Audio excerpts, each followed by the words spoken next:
रायगढ़ में महाड़ की magistrate court से मरकजी वजीर नारायण राणे को बड़ी राहत मिली है। मरकजी वजीर नारायण राणे को जमानत मिल गई है।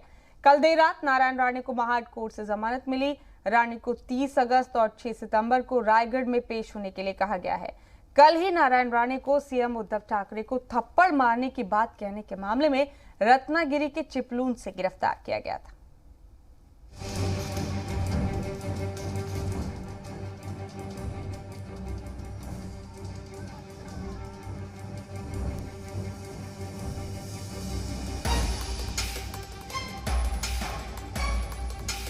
मरकजी वजीर नारायण राणे की ये उस वक्त की तस्वीर है जब उन्हें रायगढ़ जिले में महाड़ मैजिस्ट्रेट कोर्ट से बड़ी राहत मिली।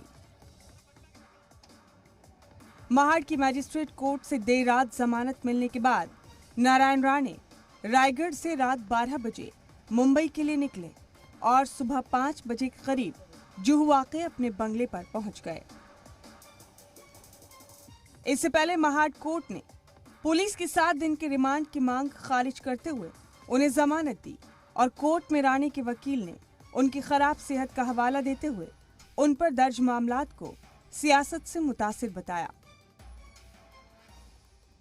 अभी कोर्ट ने नारायण राणे साहब को जमानत दी है और भारतीय जनता पार्टी को एक दिलासा इसी माध्यम से मिला है। हम कोर्ट को धन्यवाद देते हैं और न्याय व्यवस्था पे हमारा विश्वास था कि यह गलत तरीके से सरकार के दबाव से यह गुनाह दाखिल किया है। राणे को जमानत मिलने के बाद अगर आप ये सोच रहे हैं कि राणे वर्सेस ठाकरे की लड़ाई अब खत्म हो चुकी है तो ऐसा बिल्कुल नहीं है, क्योंकि राणे को जमानत मिलने के बाद शिवसेना ने सामना में एडिटोरियल के जरिए उन पर एक बार फिर से हमला बोला और राणे को लेकर अपने इरादे जाहिर कर दिए। वजीर आला का ओहदा कोई शख्स नहीं बल्कि आइन और पार्लियामेंट्री जमहूरियत के कवच वाली तंजीम है। तुम किसी शख्स पर कमेंट करो, तुम्हारे भौंकने की तरफ कोई मुड़कर भी नहीं देखेगा, लेकिन रियासत की क़यादत करने वाले लीडर पर जिस्मानी हमला करने की जुबान इस्तेमाल करने वाला शख्स महाराष्ट्र की मिट्टी में समा जाए, ऐसी तकलीफ सभी को है।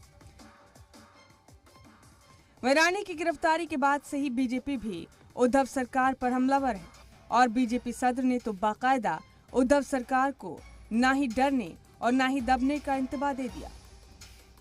महाराष्ट्र सरकार के जरिए मरकजी वजीर नारायण राणे की गिरफ्तारी आईनी वैल्यूज की खिलाफ वर्जी है। इस तरह की कार्रवाई से ना तो हम डरेंगे न दबेंगे।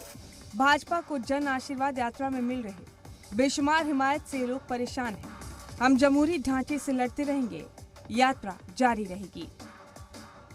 शरजील इमाम जैसे व्यक्ति जब खड़े होकर भाषण देते हैं और भारत माता के खिलाफ न जाने क्या अनर्गल कहते हैं, एक एफआईआर महाराष्ट्र में नहीं होती है, एक पुलिस कर्मचारी शरजील इमाम को पकड़ने के लिए नहीं जाता है, मगर यहां बयान पे आप इस प्रकार का व्यवहार कर रहे हैं। बीजेपी सिर्फ इतने पर ही नहीं रुकी। महाराष्ट्र बीजेपी ने तो बाकायदा इस पूरे मामले को अफगानिस्तान से जोड़ दिया। कहा कि रियासत में अफगानिस्तान जैसे हालात हैं, तो बीजेपी को जवाब एनसीपी ने भी दिया और बीजेपी पर महाराष्ट्र को बंगाल बनाने की साजिश रचने का इल्जाम लगा दिया। लोगों को समझना पड़ेगा कि कानून से बड़ा कोई नहीं। लोग ये न समझे कि वे कानून से बड़े हो गए हैं। महाराष्ट्र सरकार नारायण राणे को लेकर इतनी हमलावर इसलिए है क्योंकि नारायण राणे ने गुज़िश्ता दिनों जन आशीर्वाद यात्रा के दौरान सहाफियों से बात करते हुए सीएम उद्धव ठाकरे पर मुतनाज़ा बयान दिया था। बाजूला म्हणा एखादा सेक्रेटरी ठेव आणि विचार बोल, त्याविषयी नाही काय. किती वर्ष आली देशाला संस्कृती हिरक महोत्सव काय हे असतो तर कानाखाली चढवले. हे काय देशाचं तुम्हाला स्वातंत्र्य दिनाची माहिती नसावी. नारायण राणे के इसी बयान के बाद उनके खिलाफ नासिक समेत 4 दीगर मकामात पर एफआईआर दर्ज हुई थी और कल जब नारायण राणे रत्नागिरी में घर पर खाना खाने बैठे थे तो उसी वक्त उन्हें गिरफ्तार कर लिया गया था। ब्यूरो रिपोर्ट, जी मीडिया।